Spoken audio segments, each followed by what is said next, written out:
Hi, my name's Felbrigg Herriot, and this little video series is about how you can write a gamebook. In this first segment, I'm going to tell you what's going to appear in this course. So once we've gone through that, then we'll get down to the meat and bones of the matter. Let's start the conversation by deciding what is a gamebook. What do I actually mean when I say gamebook? It's primarily a straightforward book, something you could go and get from the library. So nothing very special there. But it's also a game. It's something more than just a book. It's not something you'll read from front to back. It's something you'll play through, as you would a game. Gamebooks can come in a number of different flavours or types if you prefer.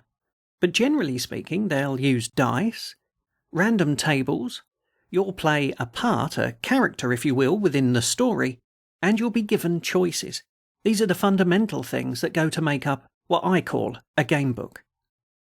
So by way of explanation, let's look at some of the more famous gamebook brands, ones you've probably heard of, if only in passing. The first is the Steve Jackson and Ian Livingstone Fighting Fantasy series of gamebooks.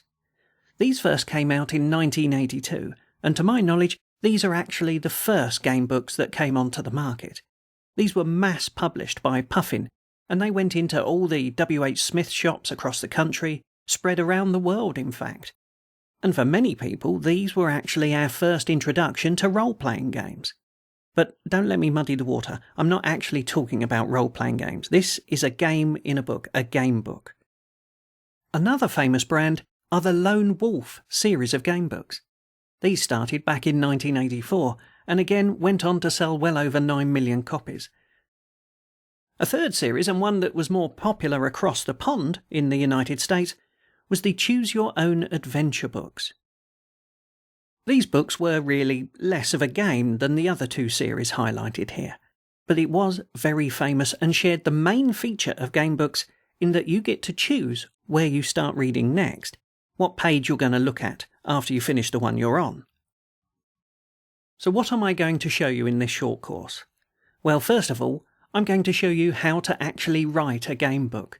It's not as straightforward as normal fiction because there's a lot of different choices you need to present the reader with. I'm also going to present a discussion of the various subjects and genres that you can use in a gamebook.